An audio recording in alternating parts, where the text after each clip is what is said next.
This story is titled, My Family Stole the Business I Started, but Karma Hit Them Hard.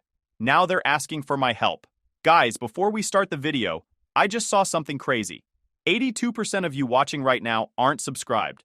If you're already here enjoying the content, why not hit that subscribe button?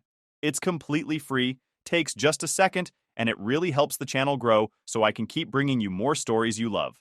Now let's start the video. OP starts by saying, Alright, so here's how this all started. My family has always been about business. But let's be clear, they've never owned anything. They've spent their lives working under someone else, clocking in, and thinking they're living the dream because they got a decent paycheck and a pat on the back at the company Christmas party. My dad? Corporate lifer. My uncle? Same boat, just a fancier job title. And my brother?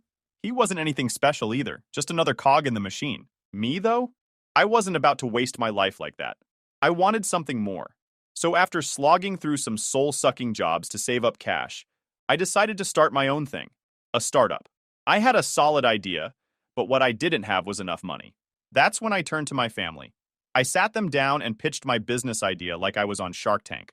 I told them, if you guys help me get investors, I'll give you stakes in the company. Simple, right?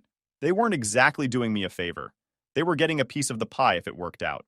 To my surprise, they actually came through. I mean, I didn't think they'd take me seriously at first. My dad's the kind of guy who thinks entrepreneurship is just a fancy way of saying unemployed. But they pulled some strings, called up a few people they knew, and boom, I had investors. Not just any investors either. These were the real deal. People with money and connections. I was floored.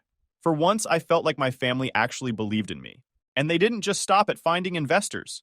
They started getting involved in the business itself, tossing around ideas, offering advice, and even helping with some of the grunt work. I thought it was great at the time. I was like, wow, my family actually has my back. I didn't see it for what it really was, the beginning of them worming their way into something they didn't build. Anyway, I busted my ass getting this company off the ground. Late nights, early mornings, skipped meals. It was a grind like nothing I'd ever experienced before. But it paid off. By the second year, my startup blew up. I'm talking real success, enough money to make my head spin. We were making deals left and right, and I finally felt like all my hard work was paying off. That's when my family started showing up more. At first, I didn't think much of it.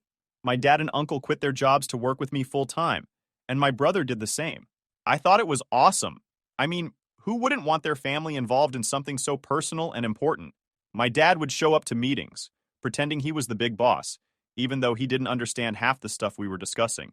My uncle started acting like he was some kind of business guru because he had a background in finance. And my brother? That dude didn't know shit about running a company, but he strutted around the office like he was Elon Musk or something. Looking back, there were so many red flags I should have seen, but I didn't. I was too caught up in the success to notice. I mean, how could I complain? My company was thriving, and my family was finally coming together.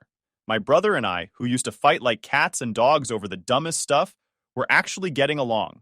We weren't arguing about whose turn it was to take out the trash, or who mom loved more. We were working together. It felt like my business had healed all the old wounds between us. I was proud. Hell, I thought this was what success was supposed to feel like. But man, was I wrong. So damn wrong. I think back to all the little things I ignored, like how my family kept telling me to watch my back around my friends and employees. They'd say shit like, you never know who's just trying to use you, or be careful with your girlfriend. She might just be here for the money. At the time, I thought they were looking out for me. I mean, who wouldn't trust their own family? But now I realize they were planting seeds. They wanted me to think that the only people I could trust were them. And the worst part? I fell for it. At the time, I wasn't even that rich. Sure, I was doing well, but I wasn't rolling in cash like some billionaire. My friends and employees weren't out to screw me over. They were just doing their jobs and living their lives. But my family? They were slowly positioning themselves, making sure I leaned on them for everything. The first real crack in the facade came during the pandemic.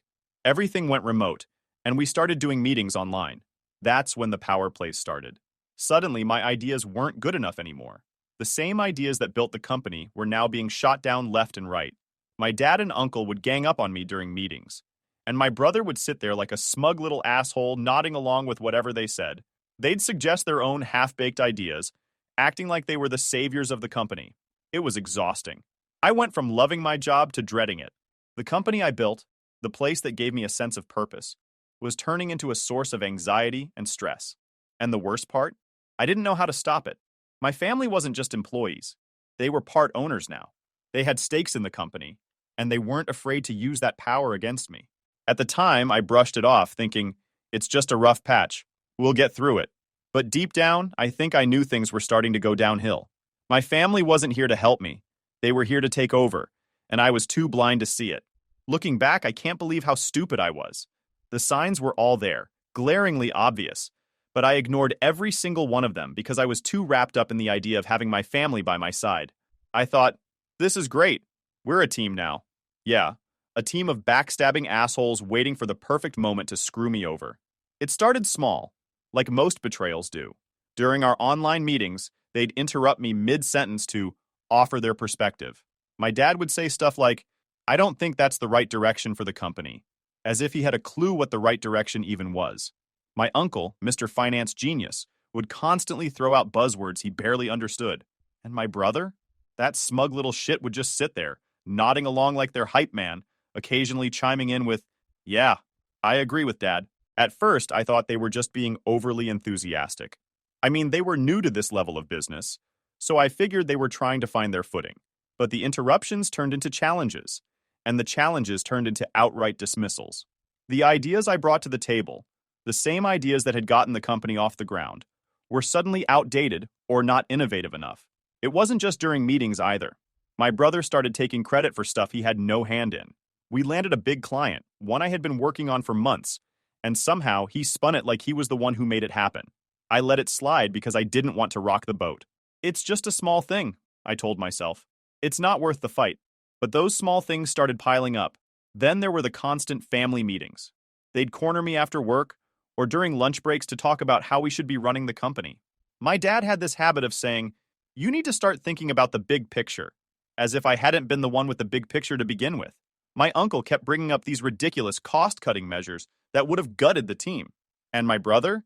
He just parroted whatever they said, pretending he was this brilliant strategist when he couldn't strategize his way out of a paper bag. One time during one of these so-called meetings, my dad told me, you're too close to this. You need to let other people take the reins. I laughed it off at the time, thinking he was just being dramatic. But now I realize it wasn't just a suggestion, it was a warning. They weren't here to help me run the company.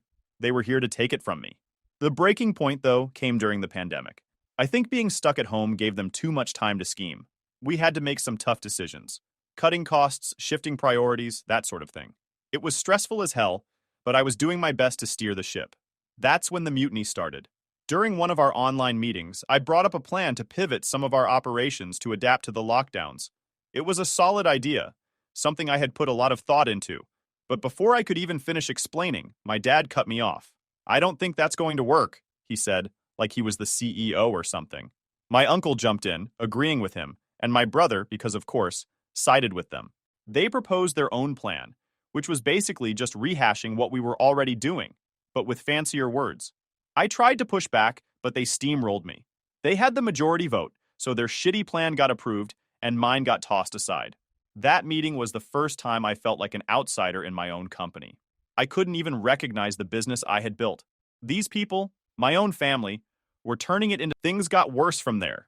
My brother, who had no clue how to manage anything, started acting like he was running the show.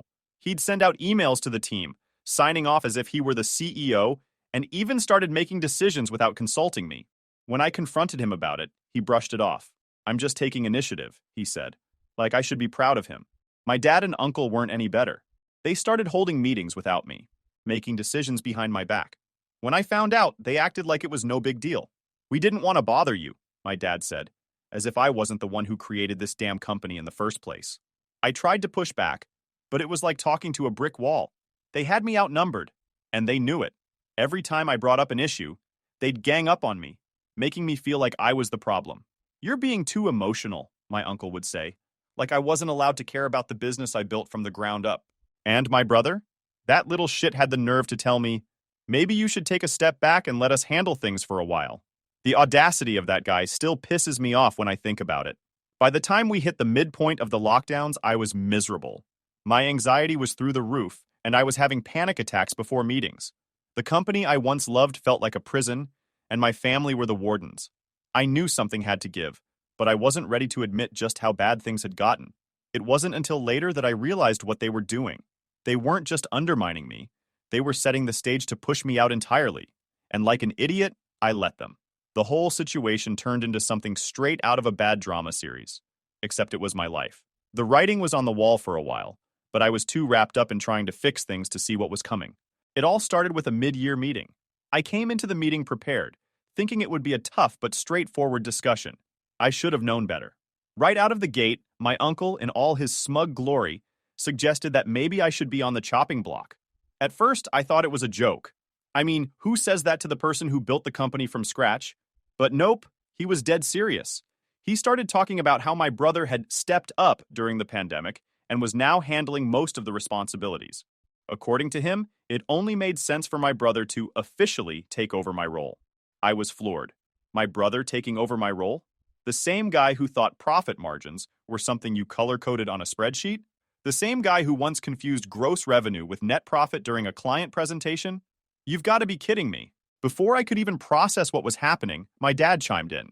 He had the audacity to suggest that I either step down voluntarily or accept a demotion, in my own company. He said it with this fake-ass tone like he was doing me a favor, like he was being the reasonable one in the room. We just think it's for the best, he said, as if I was some intern who had screwed up too many coffee orders. I looked around the virtual meeting, waiting for someone, anyone, to defend me. But no. My uncle nodded along like a bobblehead, and my brother, that little snake didn't even have the guts to make eye contact with the camera. He just stared at his desk, probably hoping I wouldn't call him out. I tried to argue, but they shut me down so fast it was like they'd rehearsed it. My dad started talking about how business is business, and how I needed to separate my emotions from the company's needs. My uncle backed him up, throwing in some bullshit about the greater good, and how my brother was the natural leader now. The whole thing was a setup, and I walked right into it. They voted me out, just like that. My own family voted me out of my company. I didn't even know what to say. I just sat there, staring at the screen, trying to figure out how the hell I'd let it get to this point. These were the people I trusted most in the world, and they stabbed me in the back without so much as a second thought. The rest of the meeting was a blur. They moved on like nothing had happened, talking about next steps and assigning responsibilities. My responsibilities to my brother. It was like I didn't exist anymore. I logged off without saying a word. What could I say? Anything I wanted to scream at them would have just made me look even worse. After the meeting, I sat in my office for hours, staring at the wall. I couldn't believe it. My family, my own flesh and blood, had just kicked me out of the company I built with my blood, sweat, and tears. I felt like an idiot for ever trusting them. All those late nights, all the sacrifices, all the times I went above and beyond to make sure the company succeeded, it didn't mean shit to them. They saw an opportunity to take over, and they took it. I spent the next few days in a daze, trying to figure out what to do. Part of me wanted to fight back, to lawyer up and sue their asses into oblivion. But the other part of me, the part that was tired, broken, and just plain done, wanted to walk away. The thought of going back to that toxic environment made my skin crawl. I knew I wouldn't survive another day in that hellhole. In the end, I chose to resign. Maybe it was the coward's way out, but I couldn't do it anymore. I couldn't keep pretending like everything was fine when it was tearing me apart inside. So I wrote up my resignation letter, sent it off, and that was that. I was officially out. Leaving the company was like ripping off a scab that hadn't fully healed. It stung like hell, but there was a strange sense of relief too. I was free from the backstabbing and manipulation, but I was also out on my own with nothing but my savings and a bruised ego. It wasn't exactly a movie moment where the hero walks off into the sunset with a triumphant grin. No, it was more like walking into a storm, clutching a broken umbrella, and hoping to make it out alive. The first few months after resigning were rough. I had to move out of my cushy apartment and into a much smaller place to cut costs. Selling my car was next, which felt like another punch to the gut. That car was one of the few luxuries I'd allowed myself after years of grinding. But it had to go. My pride wasn't going to pay the bills. Starting over wasn't just about finances, though. It was about finding a way to rebuild my confidence. I spent weeks spiraling, questioning everything. Was I even capable of building another business? Or was my family right? Was I just lucky the first time? I hated that their voices were still in my head, even after I'd cut them out of my life. Eventually, I got tired of feeling sorry for myself. One morning, I woke up, looked around my tiny apartment, and thought, this isn't it. This can't be where my story ends. That's when I decided to stop sulking and start working. I didn't know what the hell my next move was going to be, but I knew I had to make one. I started brainstorming ideas for a new business, something completely different from what I'd done before. I didn't want anything that reminded me of the old company or the people who ruined it for me. It had to be mine, something I could pour myself into without anyone else's fingerprints on it. The first few ideas were trash, half-baked concepts that wouldn't have made it past the planning phase. But eventually, I landed on something that felt right. I won't get into the specifics, but let's just say it was an industry I was passionate about and one I knew I could excel in. The problem? I didn't have the kind of cash I had when I started my first company. Back then, I had investors and family support. Now it was just me, my savings, and a few favors I could call in. It was terrifying, but at the same time, it was exhilarating. For the first time in years, I felt like I was in control of my own destiny. No one else was pulling the strings. It was just me. Building the new business was a grind, even harder than the first time. I was working 12 to 14-hour days, juggling a million tasks at once.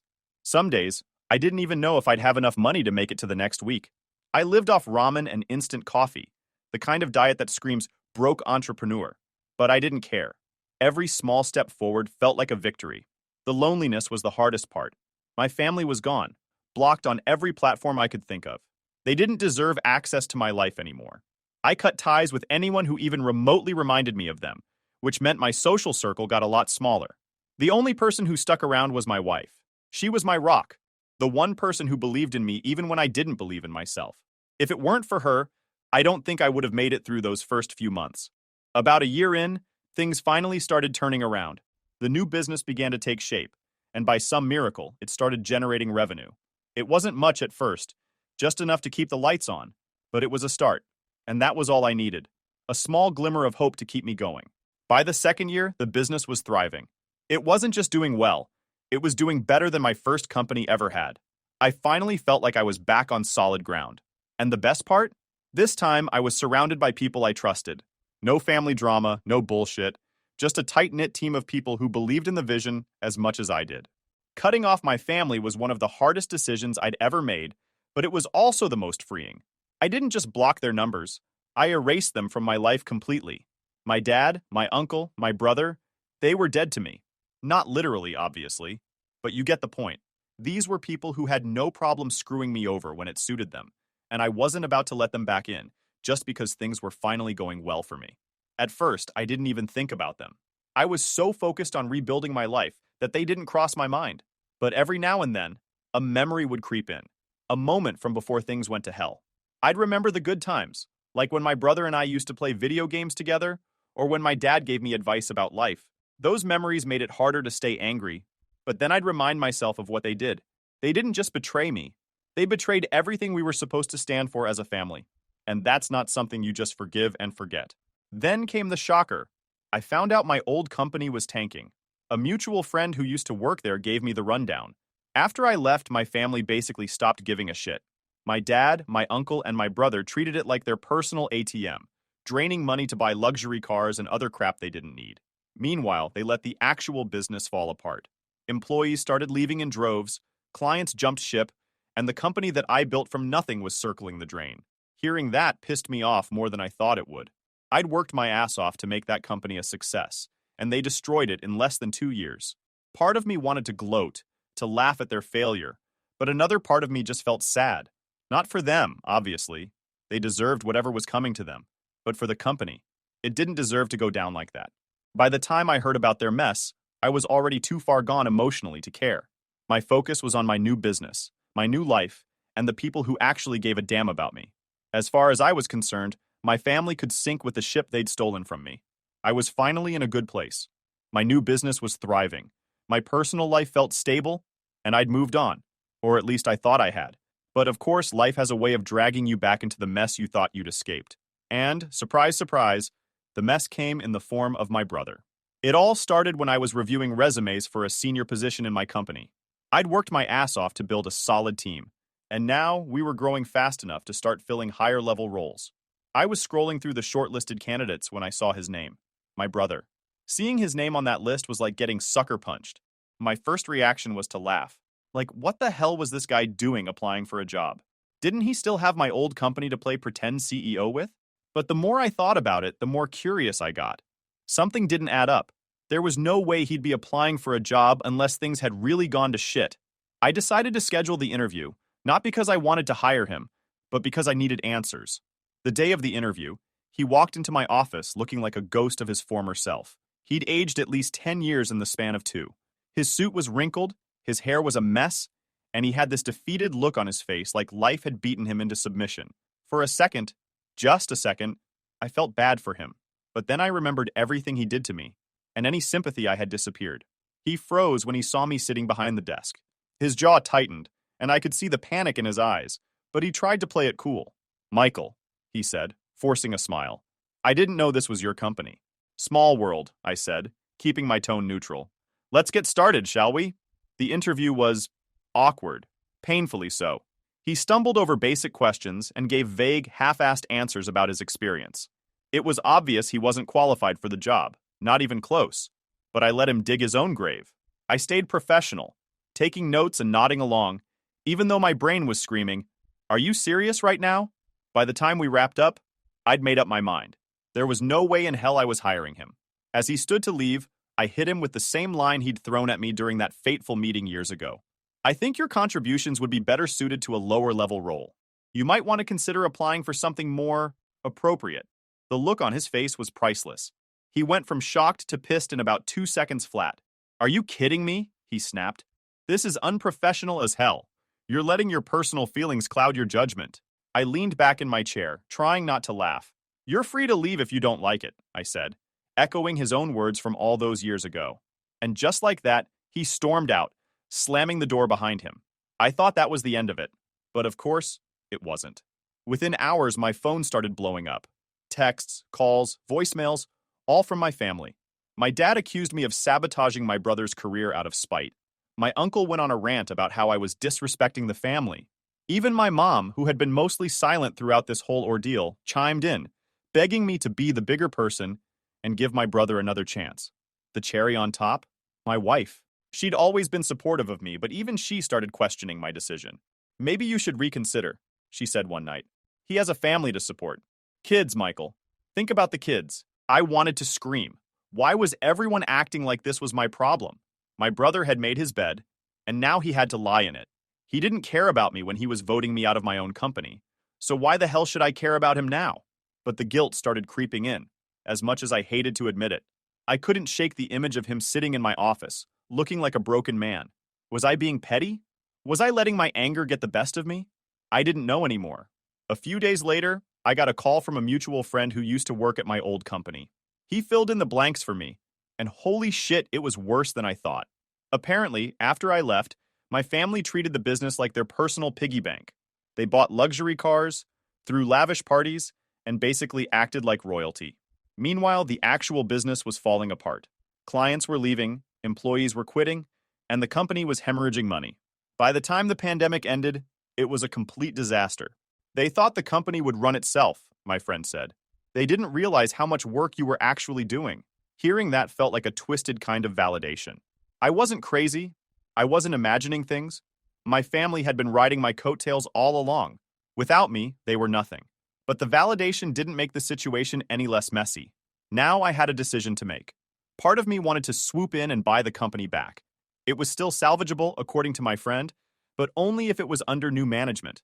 And by new management, I mean anyone but my dad, uncle, or brother. I'd have to cut them out completely, which wouldn't be easy. They'd fight me every step of the way, but honestly, I was ready for it. The other part of me wanted to walk away. Let them burn. They made their bed, and now they could deal with the consequences. Why should I step in and save them from their own stupidity? In the end, I decided to meet with them. Not because I wanted to reconcile, but because I wanted closure. I needed to tell them, face to face, that they were out and I was taking back what was mine. No more games, no more manipulation. Just the cold, hard truth. When I walked into that meeting, they looked desperate. My dad tried to play it cool, but I could see the panic in his eyes. My uncle was fidgeting, and my brother wouldn't even look at me. They knew they were screwed. "I'll buy the company," I said, cutting straight to the point. "But under one condition. You're all out. No stakes, no positions, nothing. You walk away with the cash, and that's it. They argued, of course. My dad said it was unfair. My uncle claimed he deserved a role. And my brother, well, he just sat there sulking. But in the end, they caved. They needed the money more than they needed the pride. Walking out of that meeting felt damn good. For the first time in years, I felt like I'd won. I took back what was mine, and I did it on my terms. My family can keep their guilt trips and their sob stories. I'm done with them.